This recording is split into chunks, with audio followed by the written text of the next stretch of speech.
강서구청장 선거를 분석하다 보니까 강서구 전문가라고 할 수 있는 우리 김철근 실장님 모셨습니다. 반갑습니다. 예, 그리고 저희 여의도 재건축조합의 감리를 맡고 있는 이기인 경기도로 오셨습니다. 네, 안녕하십니까, 이기인입니다.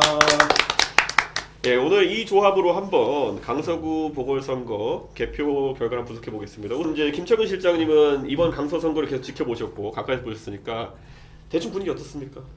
그냥 뭐 압승이죠, 압승. 사전 투표, 그러니까 관내 사전, 이번 관내가 없으니까 관내 사전 투표 개표한 것에서 거의 더블 스코어가 나고 있다. 그렇습니다. 네. 근데 이게 김철근 실장님 우선 강서구 땅을 봐야겠죠, 저희가 이제 보면은. 그러면은 보통 우리가 이 염창동, 등촌동 이렇게 하는 지역, 요 지역이 병입니다. 강서병이죠. 강서병. 예, 김철근 시장이 활동한 강서병이고 네. 밑에 화곡동, 양천구랑 닿은 여기가 갑이죠. 화곡을 마곡으로 빌라 아파트로 네. 화곡이죠. 그리고 왼쪽이 이제 방화 이동 있는데. 방화동, 공항동, 거기가 마곡. 을입니다. 을. 강서을입니다. 네. 그래서 우리가 지난번에 분석해봤을 때 강서을이 그래도 제일 보수세가 많이 나오는 곳이다. 그렇습니다. 네. 그럼 여기서 지표로 볼 수 있는 곳이 이번에도 제가 그 총 투표율별 데이터를 보니까 방화 3동 같은 경우에는 거의 57% 가까이 투표를 했습니다. 이 말은 강서을이 보수 우세 지역이니까 굉장히 좀 보수가 많이 투표하는 거 아니냐 이런 생각을 해볼 수 있습니다. 꼭 그렇지만도 않죠. 왜냐하면 지난번 그 총선 때 보니까 예. 결국은 강서을에서도 한 14% 정도 쳤거든요. 네. 그걸 보면 우리가 가까운 선거인 대선이나 지방선거를 본다면 지금 이제 우리 조합장이 얘기하시는 게 예. 그 어느 정도 일리가 있는데 지난 총선이나 그 이전의 선거를 좀 분석을 해보면 지금 투표율이 높게 나왔다고 해서 꼭 그 국민의힘의 김태우 후보가 유리하다 이렇게 단정적으로 얘기할 수는 없어요. 예, 지금 저희가 여러 정보를 받아보고 있는데요. 자, 김철근 위원장의 지역구죠, 등촌 3동. 네. 등촌 3동이 원래 어떤 곳입니까? 등촌 3동도 을입니다. 아, 을입니까? 아, 네. 등촌 3동. 등촌 3등 데이터가 저희가 지금 이제 조금씩 들어오는 것 같아요. 등촌 3동은 어떤 곳이라고 보면 됩니까? 거기도 임대 아파트가 상당히 많이 있는 곳입니다. 우리가 공항로를 타고 갈 때 어떤 랜드마크가 있던 분입니까? 한강 쪽에 있는 건데요. 네. 공항로 우리가 공항을 가다 보면 오른쪽 오른쪽에, 편에 있습니다. 오른쪽 편에 있는. 한강변에 있는 맞아. 거고요. 예, 예. 그 LG 자이 아파트가 최근에 다시 예, 섰던 예. 곳인데 예. 거기도 임대 아파트가 상당히 많아서 예. 그 전통적으로 민주당이 좀 강세인 지역입니다. 지난번 지선 때 방금 말씀하신 지역구의 관내 사전 투표가 민주당 후보가 200표가 이겼다. 근데 지금 저희가 개표가 끝난 그 등촌 3동의 데이터가 현장에서 지금 이제 저희 개표 참관원들이 말하는 바로는 충격적인데? 2.3배 정도 차이가 난 것 같습니다. 아 우울합니다. 그러니까 두 배를 넘어서 2.3배 정도 차이가 나는 결과가 나오는 것으로 지금 보이고 있는데 이게 물론 나중에 이게 선거라는 게 다 집계해서 사인해가지고 발표하기 전까지는 데이터가 안 나갑니다만은 그렇죠. 2.3배 가까운 격차가 나는 거로 지금 보이고 있습니다. 이쯤 되면은 등촌 3동이 이렇다는 거는 등촌 3동이 강서을에서 어느 정도 되는 동네입니까? 그래도 보수가 어느 정도 해볼 수 있는 곳이거든요. 등촌 3동 정도면 왜냐하면 그 임대 아파트도 많긴 하지만 예. 대형 평형 아파트가 꽤 있습니다. 사실 제가 살고 있는 곳입니다. 아 등촌 3동 살고 계세요? 네. 아 그렇게 분석이 되는구나. 네, 그래서 저도 이제 저희 아파트 단지가 한 660세대 되는데 30평대, 40평대 그리고 그 옆에 단지도 한 500세대 되는데 거기도 대형 평형이고요. 예, 예. 새로 들어온 LG 자이도 거의 대장주 아파트이기 때문에 보수가 굉장히 좀 그 어느 정도 해볼 만한 지역인데라고 보면 됩니다. 사실은 사전 투표를 이틀 했잖아요. 예, 예. 금요일 날은 8%대였고 예. 그 다음 날이 한 14% 정도 했는데 예. 토요일 날 많이 할 수 있는 사람들이 젊은 사람들, 직장인들, 학생들 예, 예. 이런 분들이거든요. 이분들이 굉장히 많이 줄을 서서 투표한 것을 봤고요. 또 보여졌어요. 그래서 아마 제가 보기에는 분노 투표에 가까운 그런 것들이 아닌가 이렇게 생각이 돼요. 이제 본투표를 아마 개표기에 집어넣고 있을 겁니다. 분류기에다가 본투표가 한 동만 까지면은 저희가 대충 최종 득표율을 예상할 수 있는 그런 상황이 됩니다. 그래서 저희가 본투표에 대충 분위기가 나오는 걸 저희가 개표 참관에 보내오는 대로 저희가 한번 전체 득표율을 한번 예상해 보도록 하겠습니다. 근데 본투표 중에 우리가 좀 주목해서 봐야 될 게 6시 이후입니다. 예, 예. 그렇죠. 6시 이후에 그 투표한 게 한 4.5% 정도. 네. 그러니까 실제 투표 인구로 보면 한 2만 4천 명 정도 네. 투표를 했어요.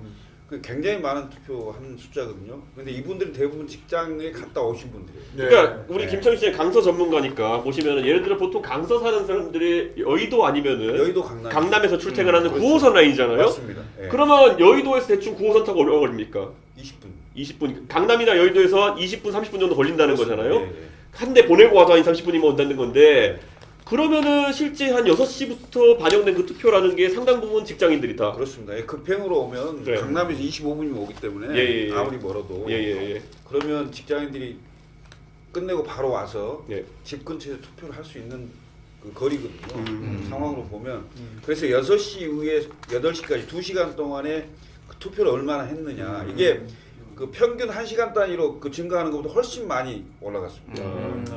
그렇게 보면 직장인들이 굉장히 많이 했다 이렇게 알 수가 있죠. 아니, 그럼- 근데 이게 조직 동원도 있었지만 조직 동원으로는 한계가 있거든요. 네. 그렇죠. 예, 그러면 자연 발생적으로 젊은 사람들이 굉장히 투표에 많이 참여했다고 볼 수밖에 없다 이거죠. 그러니까 왜냐하면 토요일 날 투표하고 오늘 6시 이후에 투표율이 굉장히 높은 걸로 봤을 때는 결국 학생들 그다음에 직장인들 20, 30, 40대가 굉장히 투표를 많이 했을 가능성이 높고 이게 강서구의 특징이라는 게 있어요. 강서구는 20, 30대가 서울 시내 구 중에 두 번째로 많은 구입니다. 그러니까 굉장히 그렇죠. 젊은 구죠.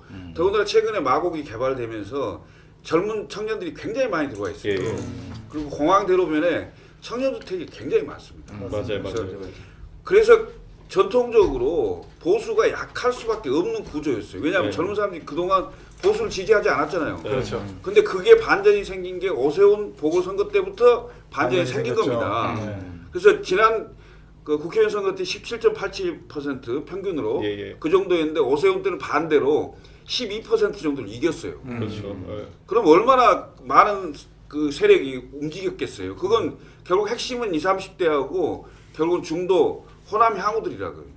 그러니까 그러니까 이게 아니 김철우 시장님 네. 이게 실제로 호남 출신이고 그 호남 사람들이 강서구에 많이 살죠. 많이 살죠. 출향민들이 많다고 네. 해요. 그런데 이번에 선거에서 제가 봤을 때는 국민의힘은 충청 향후에 집중을 했거든요. 네. 이게 솔직히 지역 전문가로 봤을 때는 어떻게 보여지십니까? 제가 보기에는 실익은 없고 네. 오히려 호남 분들 기분만 나쁘게 했어요. 당연하죠. 신비를 건드리는 거지 뭐. 네.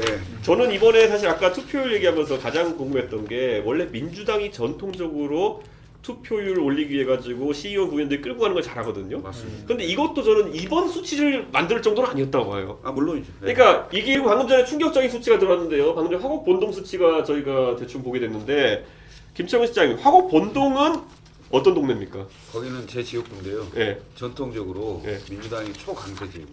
아. 화곡에 이제 빌라촌이 많고, 그럼 빌라촌. 빌라촌이 많고 거기다가 예전에 강북의 인구를 강남으로 보내겠다고 10만 주택, 그러니까 다세대 주택을 공급하겠다라고 하는 도시가 거긴데 이제 문제는 거기 전세 사기 피해자들도 굉장히 많고, 그렇죠, 그렇죠. 빌라왕 사기에서 빌라왕이 가지고 있었던 매물을 많이 가진 곳이 화곡동이에요. 근데 거기다 대고 빌라를 아파트로 한다면 임대인한테 맞춘 전략이지 거기에 살고 있는 세입자나 청년들한테 맞는 전략이 아니라는 거야. 자, 김정희 씨, 그럼 우리가 김태우 후보의 핵심 공약을 분석해 보면은 빌라 아파트로에 해당하는 지역이 강서구에서 어디입니까? 화곡동이죠. 화곡 몇 동부터 몇 동까지입니까? 화곡 1, 2, 8동, 본동 1, 2. 본동도 속합니까? 네, 화곡 4동. 그러면 본동 빌라촌에서 공약이 안 먹혔다 볼 수 있는 거네요. 그런데 빌라를 아파트로 하려면 네. 고도 제한이 풀려야 돼요. 네. 그래야 민간 업자가 들어와서 사업성이 있어서 네. 아파트를 재개발 재건축할 수 있는 건데 네. 지금은 20층으로 제한돼 있기 때문에 당장 할 수가 없어요. 그건 무슨 구청장이나 시장이 할 수 있는 게 아니거든요. 국제연구 항공기구 예, 민간 항공기구 이카오하고 네. 협의를 거쳐서 풀어야 되는 문제이기 때문에 어. 이건 여당이나 야당이냐의 문제가 아닙니다. 그래서 이게 그 현실성 있게 다가오지를 않았을 거예요. 그냥 선출직 공직 강서구의 선출직 공직자로 나서는 제1번 공약 모든 사람이 제1번 공약은 고도제. 고도 제한 푸는 겁니다. 노원구도 있어. 노원구도 20년째 지금 상동 차량기 이전이 나오거든요. 근데 이거 얘기하면 이제 주민들이 너 또 사기 치러 왔냐 이렇게 얘기 반응하거든요. 하도 오래되니까. 네, 그런데 강서구 면적의 97%가 고도 제한 지구로 묶여 있어요. 지금 20개 동 중에 한 12개, 13개 더 많이 분류가 됐군요. 오픈이 됐는데 거의 대부분 더블 스커입니다. 지금 그러니까 문제는 이게 어디에 뭐 보수 세력이 유리했던 지역, 불리했던 지역 그 막론하고 거의 대부분이 그냥 사전 투표는 지금 거의 더블 스코어다 이렇게 보시면 지금까지 스탭들이 공개된, 그러니까 이 개표 장소에서부터 정보를 받은 투표 수를 취합해가지고 득표율을 비교해본 결과 30% 이상 차이가 납니다. 이번 관외사전 지선 때는 이제 민주당 김승현 후보가 16,800표를 얻었고, 그다음에 우리 김태우 후보가 13,900표를 얻었습니다. 지금 이건 강서구청장 선거만 하니까 관외 사전이 없어요. 그렇죠. 그러니까 그래서 여기서 우리가 생각할 수 있는 거는 관외 사전으로 갈 표가 관내 사전으로 들어갈 수도 있다. 그렇죠. 하지만 관외라는 게 아까 말했던 아주 원격지에 사는 분들이기 때문에 실제로 투표하러 강서구까지 오지 않았다면은 투표에 합산되기 어려우니까 굉장히 그거는 좀 어려운 상상이다 이렇게 보고 관내 사전은 진짜 더블 스코어가 나네요. 다 더블이 다 더블. 더블에서 2.5배 정도. 그리고 가장 뼈아픈 게 화곡 2동, 화곡 본동 이런 곳 아까 말했던 것처럼 화곡 4동 빌라를 아파트로 했던 곳은 2배보다 더 나고 있어요. 화곡 8동 이런 데는 2.5배. 내가 보기에는 빡쳤어. 거기 사시는 분들이 네. 빌라 거짓 취급해가지고 나도 빌라 사는데 화나더라고. 그 얘기 듣고. 화곡 활동은요. 특히 서울의 호남이라고 할 수 있습니다. 오세훈 시장이 서울에서 5개 동 졌는데 네. 그 동입니다. 그 유명한 그 중에 한 동이군요. 예. 400 몇 개 동 중에 5개 졌다는 그곳입니까? 예, 예. 그런데 저는 이렇게 보고 싶어요. 그러니까 이번에 저는 제가 갑자기 분석가 모드 들어가자면은 제가 만약 저 자리에 있었으면 어려운 선거지만 이기게 할 자신 없지만은 캠페인에 뭘 했을까 봤을 때 적어도 향후의 선거는 아니었다. 맞습니다. 그것도 충청 향후는 아니었다. 그리고 두 번째로는 젊은 세대 표를 다시 불러오기 위해서는 빌라는 아파트다보다는 차라리 9호선 라인과 공항철도 라인을 공략했을 것 같다. 거기에 많은 유권자들, 젊은 유권자들 살고 있기 때문에 이게 지금 국민의힘이 약간 바뀐 선거 전략이거든요. 근데 이 선거 전략을 처음 투영해봤는데 지금 위험하다. 그러면은 지금 저희가 참 난감한 개표가 14.31% 진행됐는데 지금 진교훈 후보 63.26, 김태우 후보 32.90 이렇게 수치가 공개되고 있거든요. 그러니까 진교훈, 김태우는 더블 스코어 싸움이고 정의당, 진보당은 이제 누가 1등 하느냐, 누가 3등 하느냐 싸움이 이제 시작된 것 같아요. 권수정 1.7, 그러니까 정의당이죠. 권혜인 1.45니까 이거는 뭐 몇백 표만 있으면 뒤집히는 거라서 소수점 이거는, 싸움일 수도 소수점 있겠네요. 싸움일 수도 있어요. 지금 저 수치 정도면요. 지금 만약에 지금 개표 상황대로 30% 격차가 난다 했으면은 동작은 20% 격차입니다. 강서랑 10% 정도 차이 나거든요. 그리고 서초 강남이 거의 5% 싸움이 됩니다. 네, 서초 을은 지고요. 서초 갑은 이제 5% 10% 싸움이 됩니다. 그러니까 이걸 보면서 지금 저는 위기감을 안 느끼는 게 더 이상한 거예요. 네. 과연 느낄지 잘 아니, 모르겠습니다. 일개 구청장 선거를 이렇게 조합장처럼 얘기하면 어떡해요? 이게 구청장. 제가 그래서 제 입장에서는 그 지도 체제 문제가 앞으로 떠올 수밖에 없다. 저는 이런 생각인데 우선 이번 선거로 사회과학 실험이 많이 증명되는 것들이 있을 것 같아요. 만약 그러니까 이 대표가 얘기를 했듯이 다른 이제 변인을 좀 통제를 하고 네. 여기까지 왔으면은 이제 좀 이거는 전형적으로 정권 이제 윤석열 정부에 대한 평가이자 김기현 대표 체제에 대한 실력, 네. 그다음에 대표의 실력 뭐 이런 거를 이제 입증했다고 봐야 되는 거가 맞는 것 같아요. 예. 근데 이 조기 공천이다. 선대위 조기 출범이다. 무슨 뭐 공관위를 일찍 출범시킨다 이러는데 이거는 제 상식에서는 말이 안 되거든요. 어떻게 말이 안 되죠. 어떻게 다 바꿔야 되죠. 다 바꿔야 돼. 사실 지도부만 바꿀 수 있는 건 아니겠지만 일단 지금 대통령이랑 굉장히 강하게 링크가 돼 있기 때문에 제가 그래서 비관적으로 보는 거예요. 이렇게 아무리 뭐 40% 차이가 난다 하더라도 지도부는 절대 체제를 존속하려고 노력할 겁니다. 이렇다는 거 아니에요? 김기현 대표가 지금 어떤 생각을 하고 있냐면 어떻게 내가 혼자 책임져야 되냐? 그럼요. 나를 공격하는 건 용산을 공격하는 것이다. 이렇게 생각을 하고 그 지금까지는 총선에 관련돼서 쭉 뒤로 밀어놨는데 총선 분위기로 이 판을 바꾼다는 거예요. 그래서 조만간 제일 먼저 하는 게 총선 기획단, 예? 그다음에 선대위, 그다음에 공관위 이런 식으로 이제 가고 이제 인재 영입 한다고 해서 몇 사람 이게 붕붕 띄워서 판을 좀 이렇게 바꾸는 이런 생각을 한다는 거 아니에요 지금? 야, 저는 지금 사람들의 자기 확신이 심해질 것 같아요. 네. 지금까지는 계속 뭐 보수가 어쩌고 저쩌고 하면서 이념으로 버틴다 이렇게 했지만은 야, 내 주변에는 다 싫어하는 거야. 나만 이러고 있었구나. 이게 늘어날 거거든요. 일단 이제 부정선거 얘기를 할 거고.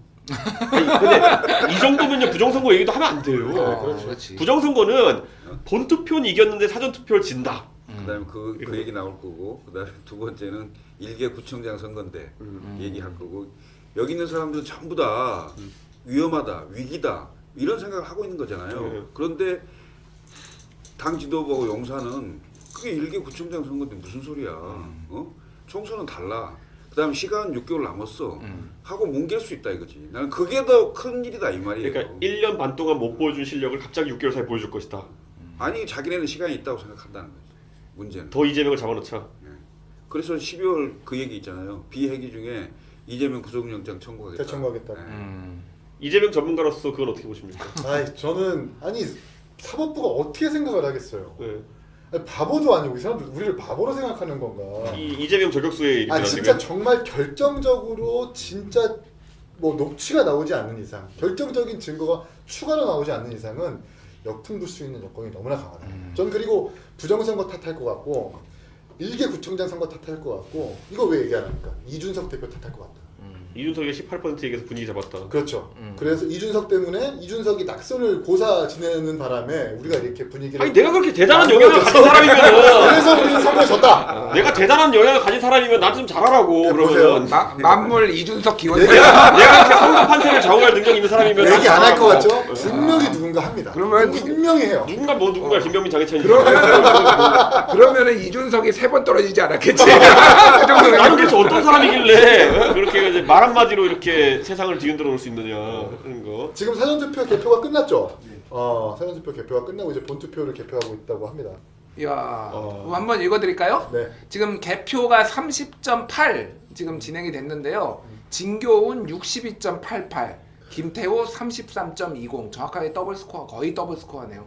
권수정 정의당 1.68, 그리고 권혜인 진보당 1.53. 와, 저기는 이거 굉장히 가깝네요. 3, 4등은 진짜 박빙이다. 이것도 진짜 관전 포인트다. 누가 앞설지. 예.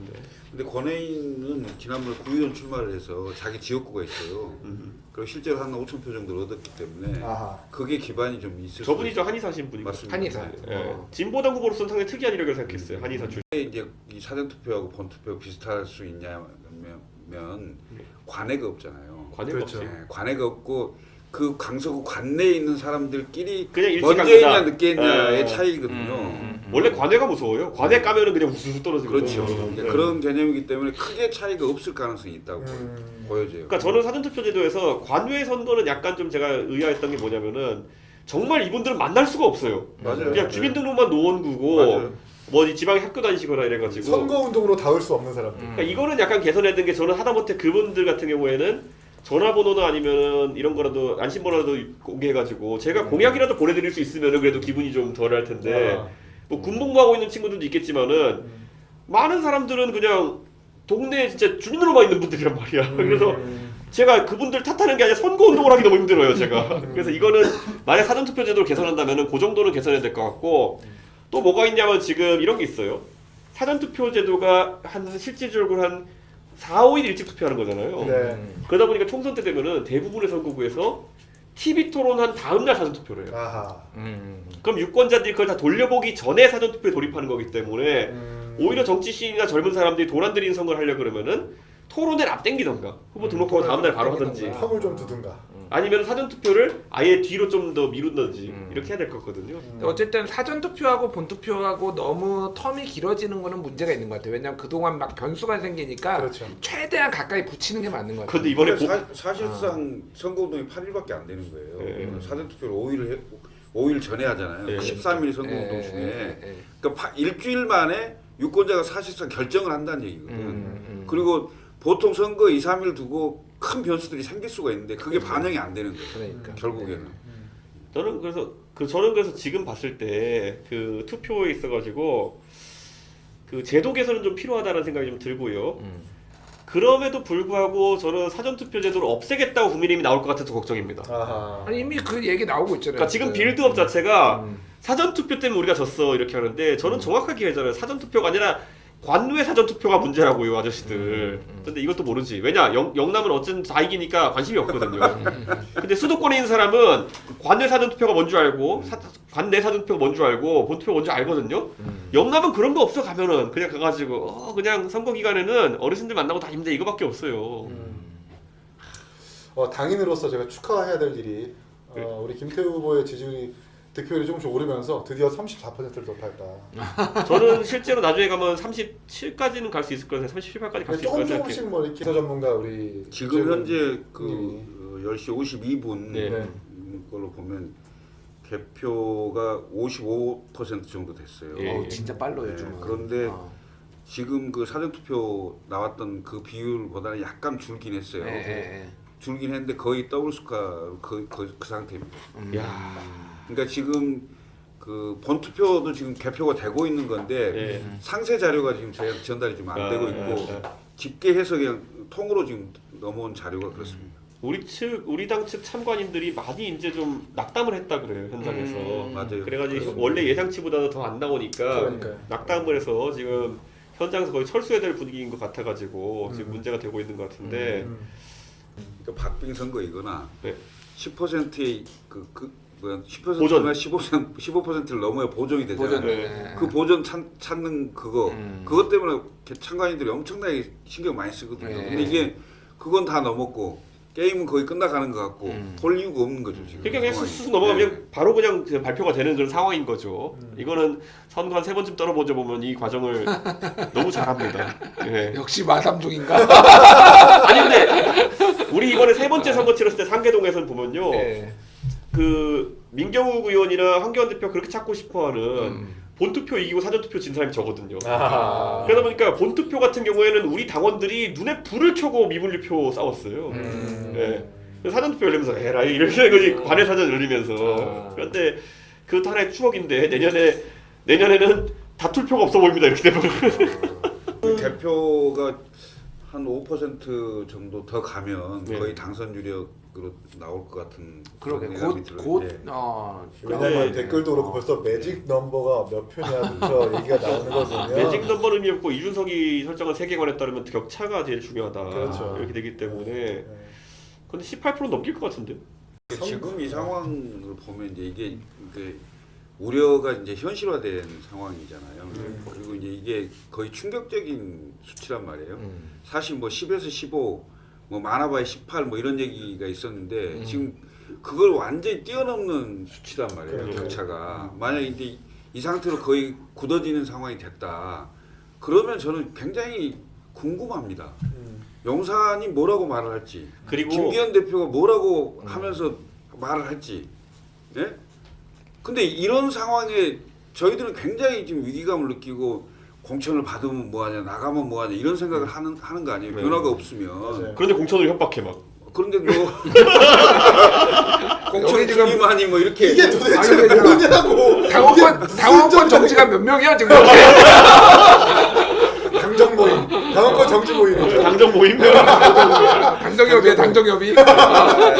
저는 근데 이거 뭘 느끼냐면 제가 지난달에 이제 치맥 축제라는 것 때문에 대구에 좀 다녀오고 있잖아요. 그럼 대구에서 우리 당에서 뭐 정치 오래 하신 분들인데도 서울의 분위기를 전혀 몰라요. 그러니까요. 저한테 계속 막 뭐라고 해요. 정상도 뭐라 하는 게 뭐냐면은 너 자꾸 왜 수도권 위기론을 얘기하느냐. 어? 우리가 왔을 때는 윤석열 대통령 잘하고 있는데 왜 자꾸 네가 거기서 뭐라 해가지고 그 위기론 얘기해가지고 분위기가 그렇게 다운되게 만드냐 이래가지고 아니 그게 아니라 그 뭐 가서 얘기하다가 가서 서울 가서 보시면 된다니까요. 지금 분위기 어떤지.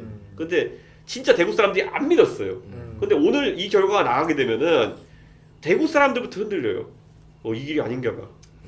진짜 이거는 우리가 지금까지 맨날 무슨 이거 하는데 쫓아가지고 숫자 못 해주는 역할을 했었는데 이렇게 가다가는 보수는 영원히 집권 못하고 대구가 오히려 소수 지역으로 전락할 수도 있겠다. 이런 생각을 할 수가 있어요. 그게 아까 제가 말했던 것처럼 박근혜 대통령이 총선 지고 나니까 우리가 듣던 거랑 너무 다른데? 그렇지. 이러면서 와르르 무너진 거거든요. 맞지. 저는 이번에 이 승부를 걸었던 대통령께서 이제 정무적으로 큰 판단하셔야 된다. 눈통이 바뀔까? 그 윤석열 대통령에게 뭔가 이렇게 승부를 걸어가지고 그래가지고 윤석열 대통령 티키타카도 아니고 무슨 막 거의 서로 죽일 듯이 막 해가지고 뭔가 그래도 약간 전향을 이끌어낸 사람이 저거거든요. 네, 근데 그거는 선거지만 죽겠다는 생각이 들었으니까 그랬겠죠. 네, 제가 그때 대통령도 그랬거든요. 여기서 다 봐라, 그 의원들 밖에 있는 사람들 안색을 봐라. 저 사람들은 지든 말든 상관없고 여기 우리 대선지면 당신하고 나만 집에 가야 된다. 제대로 좀 합시다. 이렇게 했던 건데 네. 그때 그러니까 약간 움찔한 거죠. 6개월 뒤 개표 방송 예측해보면 이렇다니까요. 서초각과 강남을 박빙 선거를 치르고 있습니다. 이렇게 나올 가능성이 있어요. 나머지 볼 것도 없고. 그러니까 저는 이거는 진짜 위기감 느껴야 되는데 그 생각을 해요. 이 모든 것의 시작이 뭐냐면은 대통령이 대선 과정 중에서 저에 대해서 하는 얘기를 많이 들어보면은 선거를 왜 이겼는지에 대해서 본인이 판단을 잘 못하세요. 그러니까 선거 이겼을 때 보면 지금 농공행상하는 걸 봐도 보면은 조직본부, 무슨 직능본부 뭐 이런 거 했던 사람들이 지금 우대를 받아가지고 공기업 사장도 하고 이렇게 하고 있거든요. 전형적으로 우리 당 과거의 선거운동이고 그러니까 농공행상이죠. 그 우리가 흔히 하는 그 저 뭐야 100만 임명장 주기 운동 이런 것 때문에 당선됐다 생각하고 있어요. 근데 이 100만 임명장 주기 운동이 제가 예전에 2012년 박근혜 선거 때도 받아봤지만은 저 그때 한 8개 받았을걸요? 그 다 중복 이론이고 제가 뭐 한 8군데 위원회에 들어가 있었어요 그때. 근데 이번에도 100만 운동했는데 제가 그 실물로 주지 말라 그랬어요 그나마. 왜냐면 실물로 이렇게 하면 이게 하나의 그 상장 껍데기가 한 1,000 얼마 하더라고 보니까. 아 그러면 이제 뭐 온라인으로만 그러니까 핸드폰. 1,000 얼마 하면은 그 100만 개면 얼마 10몇 억이잖아요. 종이 네. 쪼가리 그 인쇄하는 데만. 그리고 사무처 당직자들 죽어나요. 그거 프린터 꽂고 있으면은. 그러니까 제발 그 쓸데없는 거 하지 말고 전략 기획을 하자 그래가지고 하지 말라 그랬더니만은 문자 발송 업체를 가져온 거야 또. 아하. 그 선거 시즌이 되면은 그 100만 개 발송하는 거를 자기들이 시스템 대행해주겠다는 사람들이 와요. 그래서 개당 400원인가 이랬을 거예요. 근데 문자 발신 단가가 어떻게 400원이 될 수 있냐고. 제가 그때 너무 열받아가지고 내가 프로그램 짜줄게 그랬었어요. 근데 못 짜게 하더라고. 그 돈이 꼭 나가야 됐었는지. 근데 그러니까 이런 식의 그러니까 대통령은 이런 거 디테일을 몰라요. 그러니까 어디서 돈이 새고 무의미한 선거운동이 되고 있었고 이런 걸 모르기 때문에 내가 왜 됐는지 모르는 거야. 알려고도 하지 않죠. 지금도 대통령이 되고 나서도 지지율이 떨어졌는데 어떻게 해야 되지? 이랬는데 기억이 안 나는 거야. 옛날에 내가 그럼 어퍼컷이 된다면 이거까지 혼란인 거예요. 그러니까 대통령을 올바른 길로 모시기 위해 가지고 내가 오히려 거꾸로 그 민생보다 이념이 중요합니다. 내가 항상 외치고 다녀야 된다고 생각하고 있어. 이준석이 그랬다고 그럼 반대로 해. 뭐 이런 게 나올까. 근데 지금 이렇게 가가지고 너무 위험한 게 저는 이념이라도 똑바로 뭔가 정의가 됐으면 좋겠는데 공산 전체주의와 싸우는 것이 이념의 본질이라고 한다 그러면은 어떻게 대처를 해야 되나 이런 생각인 것이죠. 지금 이제 듣는 정보로는 그 보수 언론의 이제 중견 언론인들 그러니까 주필급에서 굉장히 위기 의식을 느낀다는 얘기를 하는 거예요. 왜냐하면 이 주필들은 저도 이제 만나 뵈면은 품격이나 이런 것들을 굉장히 중요하게 생각하시는데 훌륭한 분들이야 그분들. 예, 근데 주필들 입장에 봤을 때는 국가 통치에 있어서 본인들이 그 부분은 지적하지 않을 수 없다. 방향성보다도 지금 품격이 문제다는 얘기를 하면서 글들을 이제 연필 깎고 계신다는 얘기가 있어 이제 보면은. 근데 이분들이 연필 깎아가지고 분노에 일필휘지를 하면은 보수 진영의 여론이 어떻게 될지도 모르는 거거든요. 지금 이제 개표가 진행해서 격차가 25% 정도로 줄어든 것 같아요. 그러면 이제 이준석이 말했던 18%에 가까워질 것으로 예측이 됩니다. 지금 이 개표장에서 이제 문자들이 오는데 네. 개표 참가인들이 있긴 하는데 네. 그 직개표를 보내고 있질 않아요. 너무 진짜? 너무 넉다운되는 멘탈 의욕을 잃었군요. 네. 아니, 충격적인 건 화곡 이동에서 표수를 말씀드릴 수 없지만 우리 당이 지난 지방선거에서 4자릿수가 나왔던 그 관내사전 투표소가 3자릿수가 나왔어요. 이건 진짜 의미 있는 표거든요. 저는 이렇게 분석할게요. 저는 이번에 아까 기행 후보자도 한 30% 기여했다고 하는데 만약에 우리가 가정을 해보자는 거죠. 저 자리에 만약 김태우 후보가 아니라 예를 들어 그냥 이번 보궐선거 유발하지 않았던 다른 사람 예를 들어 그냥 멀쩡한 진교훈 정도 되는 스펙은 좋고 누군지 잘 모르고 이런 사람을 냈을 때는 결과가 어느 정도가 됐을까요? 김행은 똑같이 있고 그거는 상수지 이제. 저는 왜냐면 이게 되게 오히려 중요한 게 지금은 저도 변수를 최대한 줄인다고 해가지고 이준석도 제거하고 다 했지만은 지금 봤을 때 저는 아직까지도 여기에 실제 총선과 대비해 봤을 때 총선이 이것보다 안 나올 요인은 이게 보궐이기 때문에 그런 거고 투표율이 더 높아질 테니까 더 안 될 테고 반대로 총선이 좀 더 좋아질 것은 김태우 후보에게 개인적인 어떤 그 부담으로 앉혀있던 보궐선거 유발자라는 그런 내용이 제거되고 나면은 만약에 뉴트럴한 그런 아주 평범한 사람을 냈으면은 지금보다 3, 4%도 올라가지 않았을까라는 생각합니다. 그게 제가 이제 처음에 많은 분들이 궁금해하실 거예요. 왜 이준석이 위험 부담을 안고 18을 계속 얘기했냐라는 건데 제가 아까 그 얘기했던 거예요. 보통 제가 지난번에 21대 총선에서 강서구 평균이 17.87% 났다고 한다면 차이가 네. 그럼 제 입장에서는 원래 보궐선거라 그러면은 그래 투표율 문제도 있고 하니까 한 11, 12 정도로 예측하면 되겠다라는 생각했었는데 그걸 왜 18로 그냥 했냐면은 김태우 후보 개인의 리스크가 있기 때문이었거든요. 아. 예. 그 저도 이렇게 될 거는 약간 예상을 못 하긴 했는데 이게 왜 중요한 18이라는 의미가 뭐냐면요. 지난번 18% 졌을 때 전체 의석수가 몇 대 몇이었습니까? 180대 뭐 110 뭐 이렇게 나왔을 때. 네. 그건 뭐 심지어 지역구는 2자릿수고. 그러니까요. 네. 이게 의미대로라면은 지금 당장 내일 선거를 한다고 했을 때 더 안 좋은 선택이 나오죠. 190대 거의 100 정도 나올 거라는 거죠. 그렇죠. 그럼 여기서 제가 분석을 해드릴게요. 이게 뭐가 문제가 생기냐면 이러면은 아주 큰 문제가 선거법 협상이 막 이제 아하. 망했습니다. 아. 이거는 아직까지 어떤 평론가도 예측하지 않았을 텐데 제가 그냥 이거는 선거법 협상은요 생각보다 치졸하고 치열해요. 자 그러면은 민주당의 전략적 목표가 과반 의석이다라고 했을 때 선거법 협상과 180석 우리가 180석의 의미는 패스트트랙이거든요. 패스트트랙 할 수 있는 180석의 의미. 그다음에 200석이 있어요. 개헌. 개헌과 거부권 무력화. 아하. 이게 거부권이 어떻게 용적하냐면요. 우리가 대통령이 어떤 법에 거부권 행사하면은 그게 사실은 제의 요구입니다. 제의 요구를 했는데 국회가 다시 3분의 2의 동의로 올려버리게 되면 거부권이 무력화됩니다. 그렇죠. 그 말은 뭐냐면은 만약에 200석을 대통령과 사이가 안 좋은 사람들이 갖게 되면은 대통령의 가장 큰 권한 중에 거부권이 무력화됩니다. 그렇죠. 그러면 민주당이 사실상 검찰을 손에 쥐는 것과 마찬가지예요. 네. 계속 특검. 대한민국에 검찰보다 큰 특검이 생길 수도 있는 겁니다. 그렇기 때문에 검찰을 통한 어떤 그런 사정정국이 무력화되는 거죠. 그런 효과가 있는 건데 그럼 자 선거법 협상할 때 민주당이 이건 민주당 쪽 사람들한테 들은 건데 민주당이 200석을 만들 수 있는 방법 중에서 이렇게 선거가 나오면 이렇게 그냥 해도 200, 100이거든요. 근데 실제 이것보다 안 나온다 쳤을 때 민주당의 고민은 뭐냐면은 보수 대 진보 구도로 100대 200을 만드는 건 자기들 쉽지 않다고 판단해요. 당을 쪼갠다.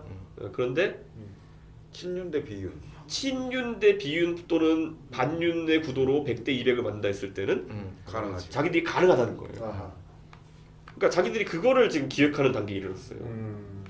그러니까 이른바 그 얘기하신 거 들어보면 그러니까 비윤 연합이 그러니까 민주당과 민주당 외에 네.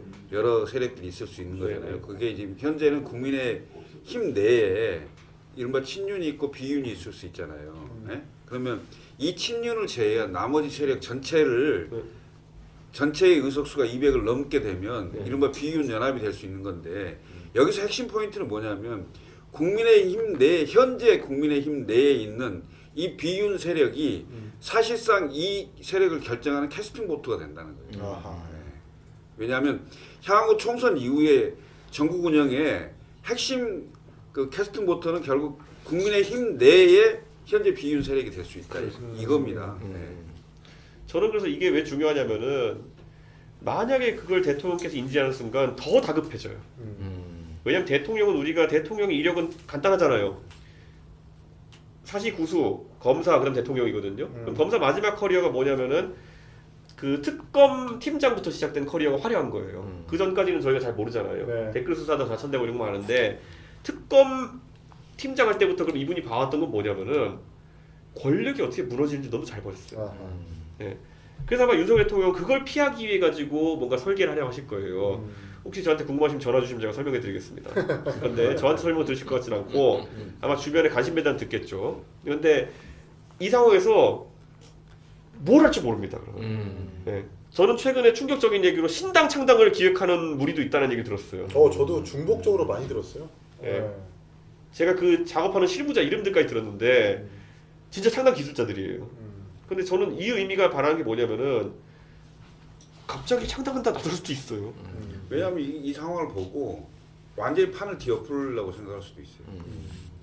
충분히 그럴 개연성이 있는 아니 사람이- 그런데 그 계략의 핵심이 뭐냐면은 비명계를 끌어들여가지고 민주당의 덩어리 비명계 끌어들여가지고 의석수를 늘린다는 건데 저는 비명계가 진짜 비명 행사할 게 아니라면은 여기에 나오겠냐고요. 아니 그러니까 문제는 뭐냐면 아까 그 우리 김진 평론가가 얘기했듯이 그 민주당이 오만해질 수 있다는 거예요. 그러면 결국 비명을 당내에서 숨쉴 공간을 안 주고 비명을 어떻게든 정리를 하려고 할 거 아니에요. 그럴 때 비명이 선택할 수 있는 방법은 별로 없어요.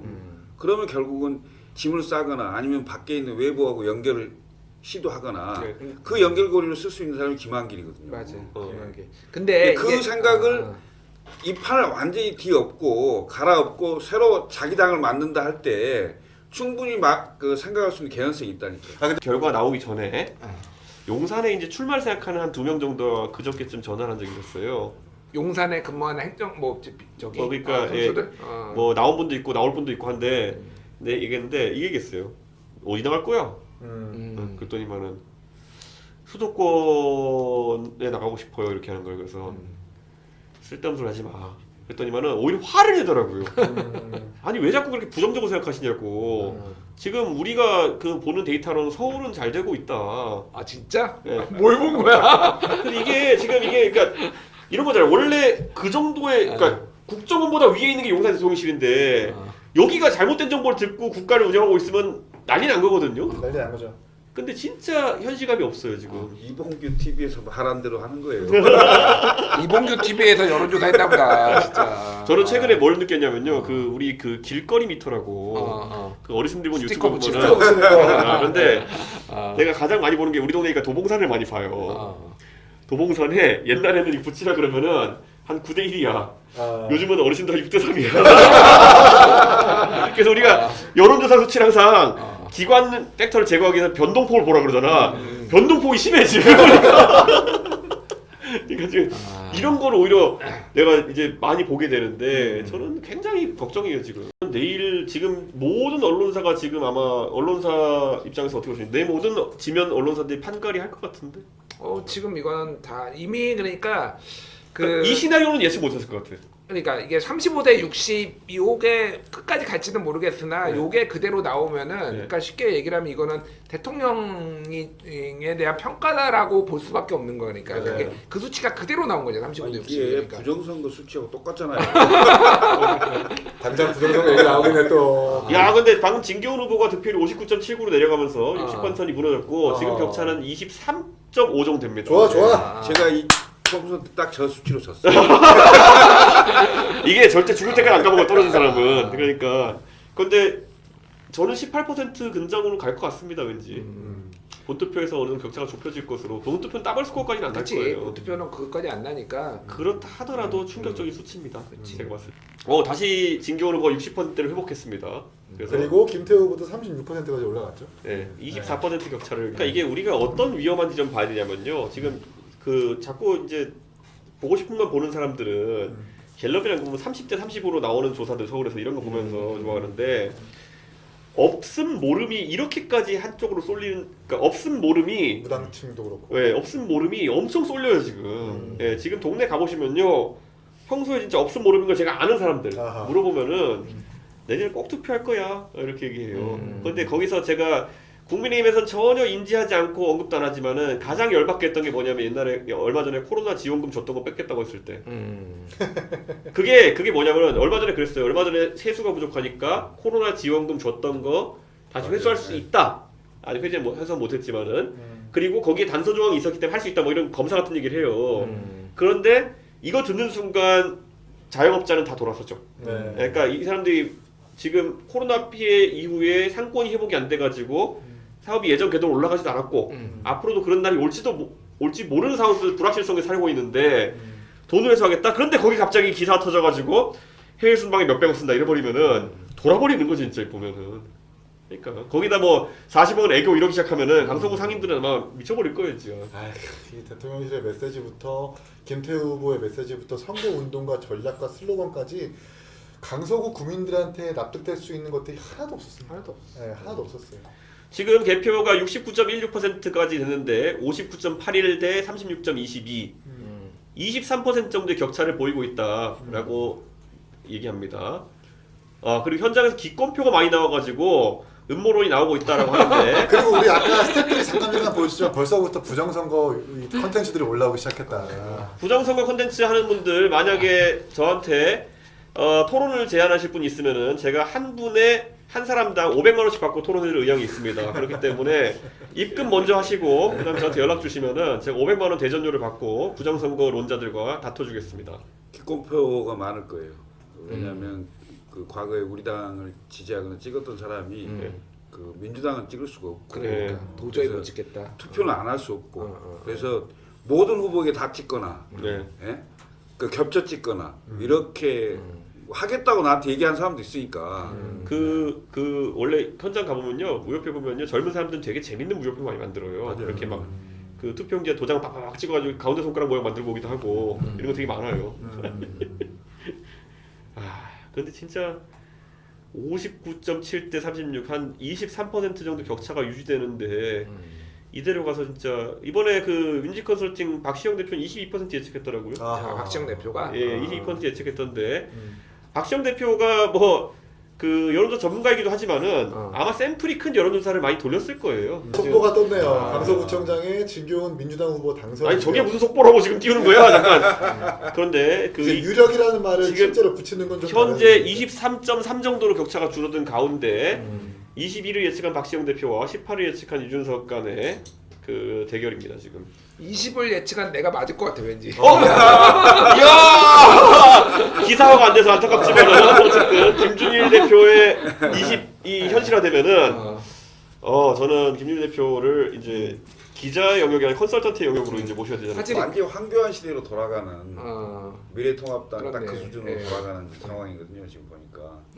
마냥 기쁘지만은 않네요. 그때는 사실상 진영과 그 지역 대결 구도로 선거를 치른 거거든요. 맞아요. 예, 근데 예. 그 이후에 김종인, 이준석으로 오면서 그 과거의 그 대결 방식에서 이제 벗어난 거였잖아요. 그래서 2030과 서진 정책과 이런 게 더해지면서 외연 확장이 됐고 그러면서 이제 달라졌는데 그게 대통령 취임하고 나서 한 게 제일 1번이 이준석 쫓아내고 안철수 치고 유승민 못 나오게 하고 막 이런 거잖아요. 이런 거에 의해서 대선의 연합군이 완전히 깨진 거예요. 맞아요. 그래서 과거로 완전히 회귀되는 그 투표가 딱 그렇게 보이는 거죠 지금. 그러니까 저는 이게 지금까지 제가 한 1년 반 동안 그냥 막 당대표 쫓겨나고 돌아다니면서 저도 재밌게 다녔는데 저는 윤석열 대통령이 바로잡을 기회가 굉장히 많았다는 생각을 하거든요. 왜냐면 제가 계속 그 고리를 만들어 뒀어요. 예를 들어 뭐냐면 처음에 내부 총질 뭐 이런 거 문자 텔레그램 나오고 있을 때 저는 용산에 그냥 얘기했거든요. 그냥 깔끔하게 인정하고 그냥 사과해라. 그럼 나도 별 메시지 안 내릴게 그랬는데 갑자기 정무수석실에서 뭐라고 이제 기자한테 얘기했냐면은 이준석 대표도 우리 뜻을 알았을 것. 이게 무슨 소리야 이게 보면은. 그래가지고 제가 그래서 정말 제대로 알아들었다. 그렇게 내부 총질했다 공격하고 싶었던 것이냐 이렇게 내가 이렇게 나올 수밖에 없게 만들어요 보면은. 그 시점에 꼭 그렇게 하나씩 쉽게 풀 수 있는 것들을 어렵게 풀어내는 바람에 여기까지 오게 된 것이 아닌가. 대선 연합군 회복이라니까. 근데 회복이 안 돼요. 그러니까 제가 얘기하잖아요. 제가 그냥 당사자로서 얘기하자면은 신용거래가 안 되잖아요. 이제 신용거래가 안 되지. 예, 이제 현찰거래밖에 안 되는 상황이기 때문에 예, 제가 이제 부정선거 하시는 분들은 열심히 하시겠지만 당신들이 대세를 바꿀 수 있는 게 아니에요. 이제는 지금은 당신들이 부정선거 잡겠다고 다니는 시간이 다 낭비되는 시간이 이제부터. 예. 문재인은 아무것도 안 하고 있어요. 여러분 문재인이 부정선거 아직까지 회식하고 있다 믿으시면은 제발 그거는 좀 그만두세요 이제. 예. 벌써 이제 개표가 71.14%까지 올라갔고 22% 차이. 예, 진교훈 후보가 59.43%. 야, 22 밑으로 내려가 확실해 보이고. 예. 그러면은 18%? 가까워지나요? 아니 아까 50% 넘겼을 때 그때부터 지금까지 한 보자 23% 차면은 5% 떨어졌거든? 30% 차이에서? 그러면 18%지. 아 지금 뭐 추세상. 수혜상 18, 한 17 정도 되겠네. 맞춰라. 그래. 18% 맞추고 힘내라 김태우 후보. 당에서 축출돼. 저는 내일부터 사이비 최고위원 김병민과 함께 예. 아웅다웅을 하겠습니다. 아니 지금 차이가 그대로 가서 김태우 후보가 패했을 때 우리 당 지도부가 체제가 바뀔 수 있다고 보세요? 아니. 전혀. 예, 지금 이 사람들은 아니 1개 구청장 선거를 왜 이렇게 아니 사실은 평론가들도 그렇고 보수 평론가들도 그렇고 두 자릿수 내지는 10% 초반이라고 한다면 뭐 지도부가 그 정도 이렇게 버틸 수 있다고 보는데 20% 이상 차이가 난다고 하면 그건 좀 다른 개념이다. 이런 분석이 있긴 했습니다. 네. 그렇죠. 근데 이제 너무 큰 차이잖아요, 사실 이거는. 후보 개인의 역량을 떠나가지고 이건 정권의 국정 운영에 대한 냉정한 평가이다 보니까. 아니 그게 자꾸 그 분당과 따뜻한 정치하니까 그런 걸 하는 거지. 왜? 우리는 일상이야. 우리는 한교안 시대로 돌아가면은 여기 25% 차, 여기 뭐 원래 옆 동네 가면 10몇 % 차 이게 일상이야. 자꾸 영남, 분당, 강남 이런 정치하는 사람들은 이게 내 선거 때 딱 득표율이야. 23% 차. 어? 이런 딱딱해. 영남 근데 형님 강서갑 같은 경우에는 신기남 의원님 4선하셨잖아요. 5선했죠. 5선하셨죠. 그때 총선 때 득표율 여야 비교해 보니까 6%에서 한 10% 많아봐야 10% 12% 차이 그 정도더라고요. 그것과 비교했을 때 훨씬 더 많이 진 건데. 그렇죠. 지고 있는 건데. 지금은 뭐 게임이 안 되는. 그러니까요. 그러니까 보수가 한번 완전 개멸 상태에 들어가는 게 탄핵이잖아요. 네. 그걸 또 회복해오는 과정이었는데 네. 그 회복을 거의 했다고. 네. 사실은 오세훈 네. 보궐선거 그러니까요. 대선 지선하면서 거의 회복을 했는데 대통령이 취임하고 나서 완전히 그냥 오른쪽으로 가면서 스스로 다 고립을 시킨 거예요. 지금 현재. 그 앞으로 우리가 문헌 옆에 하나 놓고 이제 방송해야 될 것 같은데 그 예측 문헌 이런 거 놓고 해야 될 것 같은데 근데 제가 이거 하나 이제 말씀드릴 건 뭐냐면 이렇게 선거 결과 나오게 되면요 네. 체인 리액션으로 이제 주주주 따라올 게 뭐냐면요 아까 그 효과가 바로 나요. 부산이나 대구에서 TV로 이걸 보고 있는 사람들이 야 이 이렇게 하면 국민의힘의 안 되겠다. 지도부가 사기꾼들이었네. 이렇게 무슨 뭐 지금 다 서울은 괜찮다라고 했던 거 다 사기였네. 야 그럼 이거 내가 속고 있었던 거잖아 하면은요 부산 대구 지지율이 왕창 빠질 겁니다. 그럼 이제 어떤 상황이 발생하냐면은 부산도 서부산을 넘어가지고 동부산 쪽으로 민주당이 넘어올 수 있어요. 그러니까 이제 그때 연제에서 저기 누구야 김혜영 의원이 당선됐을 때가 많은 충격이었거든요. 연제는 동부산으로 볼 수 있는 지역이거든요. 근데 거기까지 넘어왔다는 게 굉장히 위험한 거였는데 낙동강 벨트 넘어가지고 2016년. 그렇죠. 근데 이쯤 되면요 무슨 일이 생기냐면은 부산에 출마하려고 하던 인지도도 없고 아무것도 없던 그냥 대통령실 행정관 출신 사람들이 출마를 포기합니다. 그럼 이 사람들이 다 어디로 가려고 하냐면은 비례로 달려갑니다. 예. 그래가지고 당장 지금 장해찬 최고위원 같은 경우에도 무슨 수영을 가느니 이러고 있다 뭐 주진우 비서관한테 양보를 해야 될 것 같고 뭐 그래가지고 뭐 가서 전재수 의원이랑 붙으라니 뭐 이제 비례까지 할 텐데 전재수 의원이랑 붙어 저스코로 깨집니다. 전재수 의원이랑 붙으면 장해찬 최고위 가가지고 하면은 박시영 TV라고 하는데 진교원 후보의 유적을 띄웠다고 해서 스태프들이 지금 보여주고 저뭐 의미 없는 걸 띄우고 있어 지금. 무려.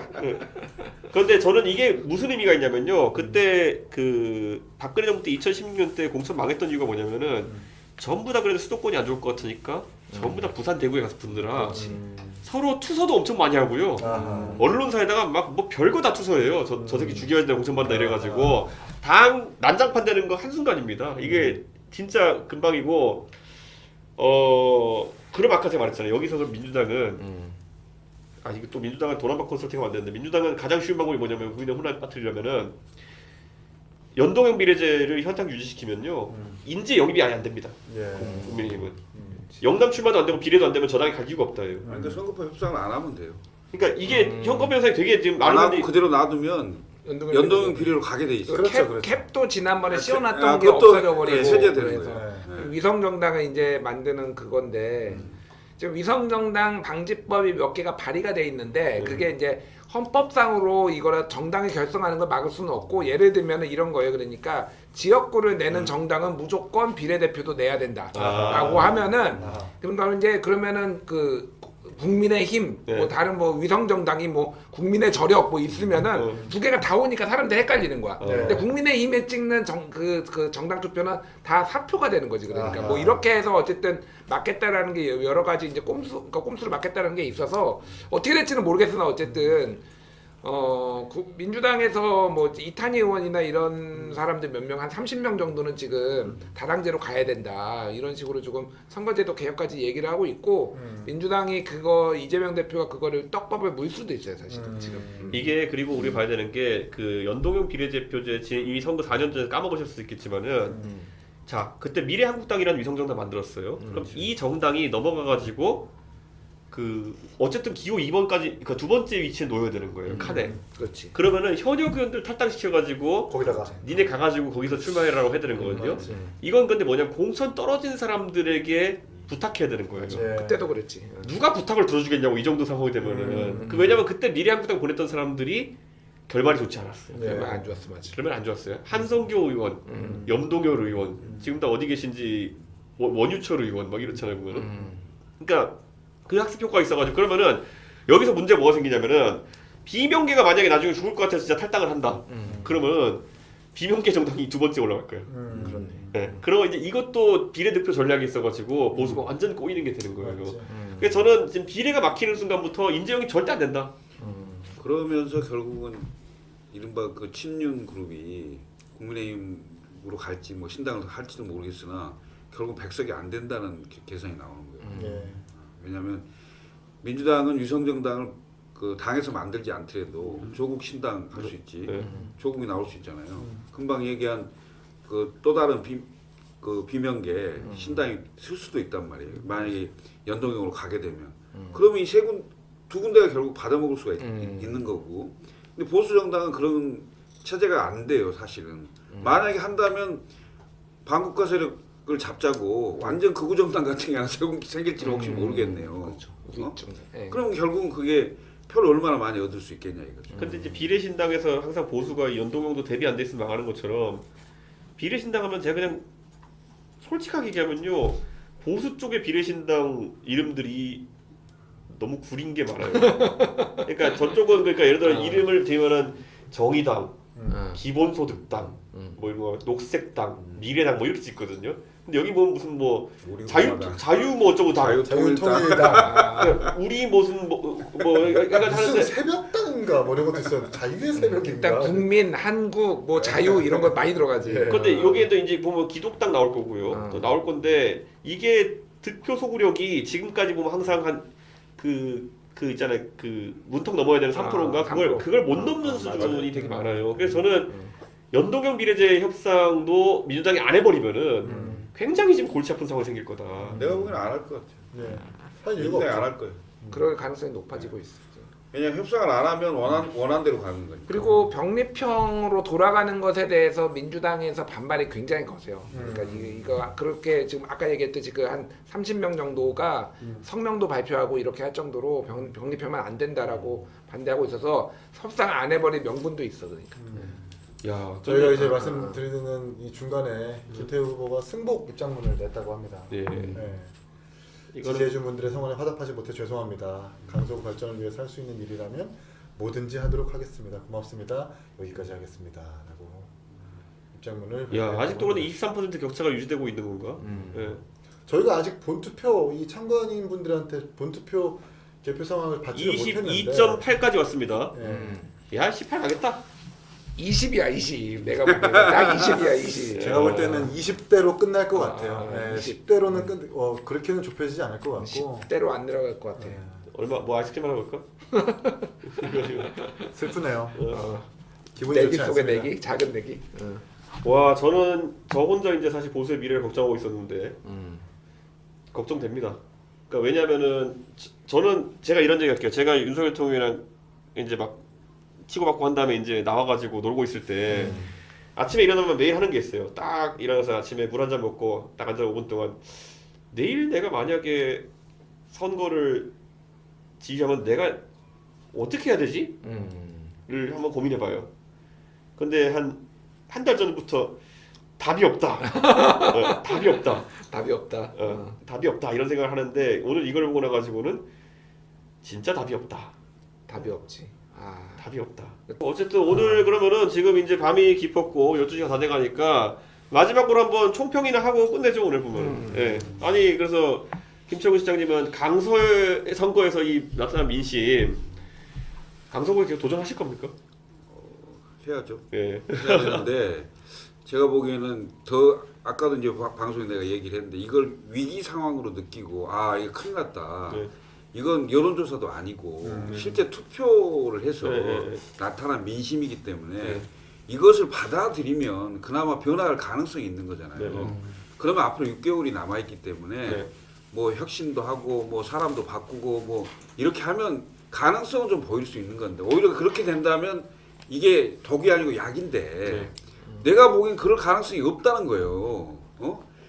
김기현 대표도 내가 취재를 해보니까 버티는 쪽으로 이런저런 논리를 개발하고 있는 거고 그다음에 이런저런 프로그램을 뭐 생각하고 있다고 얘기를 들었고 그다음에 용산은 또 좀 다를 생각이 있을 수 있어요. 왜냐하면 이 정도면 본인이 직접 사면복권해서 후보를 내보냈기 때문에 용산 책임론이 크다고 얘기를 하고 그 공격이 들어올 수 있기 때문에 그걸 차단하려면 결국은 당 지도부에게 일정 정도 책임을 물어야 되거든요. 그렇죠. 그러니까 그 관계가 갈등 관계가 있을 건데 그게 어떻게 봉합이 되고 해결될지를 모르겠어요. 그래서 내가 강서병에 지난번에 출마도 했고 쭉 관리도 해왔는데 내가 내년에 출마를 해야 되거든요. 그런데 이런 상황이면 정말 열심히 해서 될까 싶어요. 근데 진짜로 걱정은 이 상황을 받아들이지 않을 가능성에 되게 걱정이 있는 거예요, 사실은. 이거 받아들여야 되거든요. 왜 걱정을 해요? 저는 그게 디폴트인데 그냥 아무 변화가 없을 거라는 디폴트인데 왜 걱정을 해요 그거를? 하여튼 이게 참 안타깝게 뭐냐면은 저희가 또 경험한 게 뭐냐면요. 서울에서 그러면은 출마해가지고 당을 위해서 뛰었다 이런 소리 할 것도 없어요. 지면 졌다고 또 난리쳐요. 맞아요. 네, 그래가지고 영남에서 자기들이 그냥 자동 당선되는 게 뭐 그렇게 대단한 거라고 해가지고 자기들은 거들먹거리면서 이준석은 당선이 돼서 이런 소리나 하고 나랑 바꿔서 출마하자고요. 그러면 누가 와가지고 당선될 수 있나 보자고요. 영남 지도부 리스크를 제가 계속 얘기했었는데 실증적으로 보고 나니까 더 처참한 기분이고 저희 아버지 어머니 다 대구 출신이거든요. 그래서 영남 비하가 아니라요. 영남에서 여러분이 하는 선거는 선거가 아니에요. 제가 몇 번이나 가서 대구 가서 도발적으로 표현했잖아요. 여기서 선거하는 거는 가만히 있는 거랑 다른 게 없다. 그냥 요감 먹기 해가지고 가서 주지스님한테 인사하고 신문사 사장한테 인사하고 이런 것만 하는 게 선거운동이라 생각하는 거 아니냐. 대선 때도 당신들이 대선 후보를 그 방향으로 몰려고 해가지고 그렇게 하면 대선 진다 해가지고 저는 목숨 걸고 싸웠어요. 그렇게 계속 이상한 데 인사시키길래 저는 제발 사람 만나고 지하철 가서 인사하고 정상적인 선거운동 하자고 했지만은 여러분들이 그걸 내부 총지라고 해가지고 이 꼴을 만든 거예요. 다시 고생하는 건 좋은데 왜 당신들 때문에 지금 우리 당의 당원들과 지지자들이 또다시 암흑기를 겪어야 되는지 모르겠고 저는 정신 차렸으면 좋겠고요. 저는 내일부터 당신들 상대 안 하고요. 우리 여의도 재건축조합 구독자들과 함께 보수의 미래를 같이 논하도록 하겠습니다. 그게 얼마나 험난한 길이 되더라도 저는 할 거고요. 그런 의미에서 오늘 지금까지 시청하고 계셨으면은 지금 바로 구독 버튼을 눌러주시면 방송 끝날 때 얘기하면 뭐해? 네, 구독 누르세요. 구독 누르시고 보수를 새롭게 하는 그리고 대한민국 정치를 좀 바꿔놓는 그런 길에 동참해 주십시오. 정말 이게 중요합니다. 저 사람들 이제 상대할 필요 없어요. 저 사람들은 체제 경쟁에서 진 사람들이에요. 이제 더 이상 상대하지 않겠습니다. 지금까지 함께해 주셔서 정말 감사합니다. 고맙습니다. 감사합니다. 네.